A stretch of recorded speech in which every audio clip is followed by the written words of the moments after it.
नमस्कार दोस्तों, आज का वीडियो उन लोगों के लिए हेल्पफुल होगा जो एसमेंट सीटी के एंट्रेंस के एग्ज़ाम दे चुके हैं और उनके मन में बहुत सारे डाउट्स हैं। तो आज के इस वीडियो में मैं उन सब सारे डाउट्स को क्लियर करने की कोशिश करूंगा। तो दोस्तों, बिना किसी टाइम वेस्ट के चलिए शुरू करते हैं आज का टॉपिक। दोस्तों, पहला जो कॉमन सबका प्रॉब्लम है कि हमें आंसर शीट कहाँ मिलेगा। मैं बता देता हूँ कि किसी भी वेबसाइट में, यहाँ तक कि ऑफिशियल वेबसाइट में भी इसका आंसर शीट नहीं निकलता है। दोस्तों, जो दूसरा कॉमन क्वेश्चन है कि कितना कट ऑफ मार्क जाएगा। हम जनरल कैटेगरी से हैं, हमारा कितना कट ऑफ जाएगा। एसटी कैटेगरी के हैं, हमारा कितना कट ऑफ जाएगा। एसटी कैटेगरी या जितने भी कैटेगरी से हमारा कितना कट ऑफ जाएगा। तो दोस्तों, ये कट ऑफ का मार्क का लिस्ट भी नहीं निकलता है। मतलब जितने मार्क्स आपने लाए होंगे उसका जो रिज़ल्ट है नहीं निकलता है। तो आपके मन से कट ऑफ का बात निकाल दीजिए, क्योंकि आपको नहीं मिलेगा। दोस्तों, इस एग्ज़ाम का सिर्फ एक रैंक लिस्ट निकलता है, उसी रैंक लिस्ट के बेसिस में आपको एडमिशन लेना पड़ेगा। उसके बाद दोस्तों, जो कॉमन क्वेश्चन है कि कितने रैंक तक सिलेक्शन होता है। दोस्तों, उससे पहले एक छोटा सा क्वेश्चन है कि कितने बच्चे ये एग्ज़ाम देते हैं। तो दोस्तों, एक करीब 5000 के अराउंड बच्चे इस एग्ज़ाम को देते हैं। तो उनमें से 900 अराउंड के स्टूडेंट्स का रैंक निकलता है। मैं अपनी बात बताऊँ तो हमारे वक्त 2017 में जो लास्ट रैंक था, तो जो लास्ट नंबर था वो 887 था। तो जो 887 था वो सीरियल नंबर था और ये एक कैटेगरी का रैंक था। कैटेगरी का मतलब जनरल के अलावा जो जितने भी कैटेगरी रह गए उनका एक स्पेशल कैटेगरी, मतलब उनका एक स्पेशल कॉलम होता है जहाँ पे उनका रैंक लिखा होता है और एक कॉमन रैंक होता है। कॉमन रैंक में जनरल बच्चे का होता है और जो कैटेगरी रैंक का होता है जो जितने भी कैटेगरी है, जैसे कि SC, ST, OBC, उसके बाद हमारा NE, जम्मू कश्मीर और पर्सन विथ डिज़ेबिलिटीज़, उन सब का निकलता है रैंक। दोस्तों, मैं आपके साथ कुछ डाटा शेयर करना चाहूँगा। 2017 में हमारा कॉमन रैंक 713 तक गया था और जो कैटेगरी का रैंक था वो 887 तक गया था। और कैटेगरी में SC रैंक गया था 183 तक और ST रैंक गया था 53 तक और पर्सन विद डिज़ेबिलिटीज़ का गया था 7 seats and north east state का 35 सीट्स तक गया था। तो इसे चलिए समझते हैं। फॉर एग्जांपल, नॉर्थ ईस्ट 35, इसका मतलब 2017 में अगर 500 स्टूडेंट्स दिए होंगे, उनमें से 35 स्टूडेंट्स को रैंक मिला। तो दोस्तों, ये कुछ आपको रैंक मिलता है। 5000 से सिर्फ सिलेक्ट हुए 887 और इन्हीं 887 स्टूडेंट्स के लिए काउंसलिंग होता है और उनमें से चूज़ किया जाता है कि आप कौन सा कॉलेज में आप जाएंगे, कौन सा कॉलेज में आप एडमिशन करें, कौन सा कोर्स में आप एडमिशन करेंगे। और दोस्तों, ये पिक्चर देखिए, इसमें टोटल नंबर ऑफ़ सीट्स लिखा हुआ है और हम उसे कैलकुलेट कर देते हैं कितना होता है। टोटल होते हैं 363 टोटल सीट्स। तो दोस्तों, इन 887 स्टूडेंट्स में से 363 स्टूडेंट्स को चुना जाएगा। उसके बाद दोस्तों 363 सीट्स में जनरल को कितना सीट मिलेगा, SC को कितना सीट मिलेगा, ST को कितना सीट मिलेगा, ये आके देख लेते हैं। तो दोस्तों, आप अगर जनरल का कॉलम मिलाएंगे तो वो हो जाएगा 167 सीट्स, मतलब 167 सीट्स फॉर जनरल। SC का अगर हम मिलाएंगे तो होगा वो 53 टोटल सीट्स और ST का मिलाएंगे तो होगा 28 टोटल सीट्स। OBC का मिलाएंगे तो होगा 97 टोटल सीट्स और EWS का होगा 08।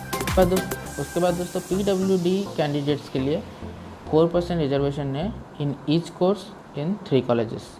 उसके बाद दोस्तों, जम्मू कश्मीर स्टूडेंट्स के लिए 1 seats each is reserve for BPT, BOT and BPO in NILD।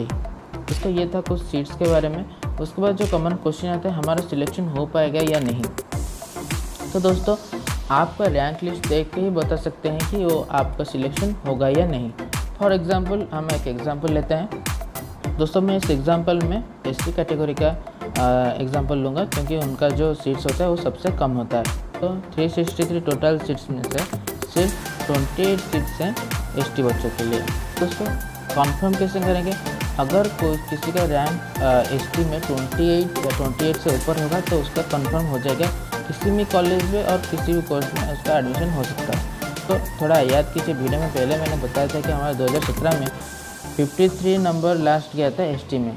तो दोस्तों, उन्हीं 53 स्टूडेंट्स में से सिर्फ 28 स्टूडेंट्स को सिलेक्शन किया गया। तो दोस्तों 40 नंबर का जो स्टूडेंट होगा, 40 नंबर रैंक का जो स्टूडेंट होगा एसटी कैटेगरी में, तो उनका कितना चांस है कि वो एडमिशन ले सकते हैं। ये डिपेंड करता है आपके आगे वाले जो रैंक के बच्चे कितने एडमिशन किए हैं। फॉर एग्जांपल 28 रैंक तक सिर्फ 8 जन एडमिशन किए हैं किसी भी कोर्स से, किसी भी कॉलेज में, तो बच गए सिर्फ कितना सीट्स बचा, 20 सीट्स बचा।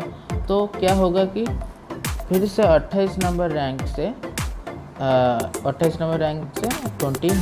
प्लस की दीजिए, कितना हुआ, 48 हुआ। तो उसका आपका अगर 40 में रैंक है तो आपका चांस है कि आप सिलेक्शन हो सकता है किसी भी कॉलेज में और किसी भी कोर्स के लिए, अगर वहाँ पे सीट खाली हो। उसके बाद तो हम थोड़ा स्पेसिफिक जाते हैं। फॉर एग्जांपल आपको बीपीटी में एडमिशन चाहिए, तो बीपीटी में टोटल कितना सीट्स है एसटी के लिए, टोटल 3 कॉलेज में मिलाकर ना 5 + 4 + 1, 5 for network, 4 for NILD and 1 for NIE PMT Chennai. तो दोस्तों टोटल नंबर ऑफ सीट्स है 10। तो दोस्तों आपका रैंक अगर 10 या 10 से नीचे होगा तो डेफिनेटली चांस है आप बीपीटी ज्वाइन कर सकते हैं। अगर फिर से वही सेम केस होगा, अगर आपका रैंक 20 है और आप चाहते हैं कि हम बीपीटी में एडमिशन करें, अगर सीट खाली होगा तो आपको मिल सकता है। तो दोस्तों आपका जो रिज़ल्ट निकलेगा, जो रैंक लिस्ट निकलेगा, उसके बाद आपको एक कॉल लेटर जाएगा और उस कॉल लेटर में आपको काउंसलिंग के लिए जाना है। और जो काउंसलिंग होगा, एक दिन होगा कॉमन रैंक के लिए होगा, मतलब जनरल बच्चे के लिए होगा, और एक जो कैटेगरी स्टूडेंट्स के लिए एक अलग सा दिन होगा। तो दोस्तों आप बोल सकते हैं कि आप अपने कैटेगरी के स्टूडेंट्स के अंदर कॉम्पीट करेंगे, ना कि अदर कैटेगरी। तो दोस्तों आप कॉम्पीट करेंगे अपने कैटेगरी के अंदर। फॉर एग्जांपल आपका अगर एसटी कैटेगरी है तो आप कॉम्पीट करेंगे उन 53 स्टूडेंट्स में से 28 सीट्स लाने के लिए। दोस्तों मैं आशा करता हूँ ये आपका क्लियर हो गया होगा। उसके बाद दोस्तों कुछ डाउट है कि हमने एग्ज़ाम में मैथमेटिक्स को छोड़ के बायोलॉजी किया है, तो हम बीपीओ में एडमिशन कर सकते हैं कि नहीं। तो दोस्तों इसका आंसर है हाँ, आप एडमिशन कर सकते हैं बीपीओ में। बीपीओ में एडमिशन के लिए आप किसी भी मैथमेटिक्स कीजिए या बायोलॉजी कीजिए, आपको वो छूट देता है कि आप किस में से भी चूज़ कर सकते हैं, तो आप बीपीओ में भी एडमिशन कर सकते हैं।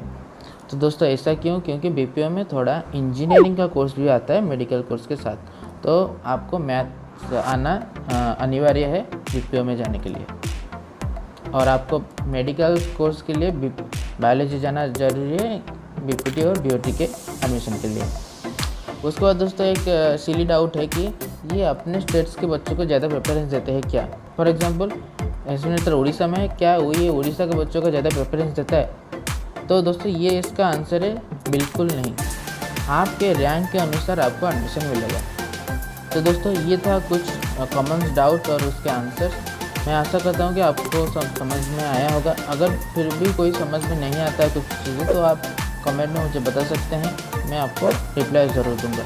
उसके बाद दोस्तों काउंसलिंग दिन के लिए कुछ टिप। काउंसलिंग दिन में जो एडमिशन के लिए जो पैसा लेते हैं वो डिमांड ड्राफ्ट या चेक में लेते हैं। तो दोस्तों आप कैश लेके न जाएंगे और बैंक से एक डिमांड ड्राफ्ट या चेक बना दीजिएगा, ताकि वो जो लिखा होगा कॉल लेटर में उससे फॉलो कीजिएगा। और दोस्तों हॉस्टल में लिमिटेड सीट्स हैं, तो आप हॉस्टल के लिए भी ज़रूर अप्लाई कर दीजिएगा, जिससे वजह से आपको कोई प्रॉब्लम ना हो। और दोस्तों आपको अगर जो फर्स्ट दिन होगा उस दिन पता चल जाएगा कि आपका हॉस्टल में एडमिशन हुआ है कि नहीं। अगर उस दिन भी एडमिशन नहीं होगा तो टेंशन मत लीजिएगा। यहाँ पर कई सारे प्राइवेट ऐसे जगह हैं जहाँ पे आप जाके मेस करके रह सकते हैं, या फिर आप प्राइवेट रूम में भी रह सकते हैं, तो टेंशन मत लीजिएगा उस चीज़ का। तो दोस्तों आज के लिए इतना ही। नेक्स्ट वीडियो में हम बात करेंगे कि आपका एडमिशन होने के बाद आपके लाइफ में क्या क्या होने वाला है और क्या क्या सिलेबस रहेगा क्या। दोस्तों आज के लिए इतना ही। Best of luck for your result and see you soon all of you. Thank you.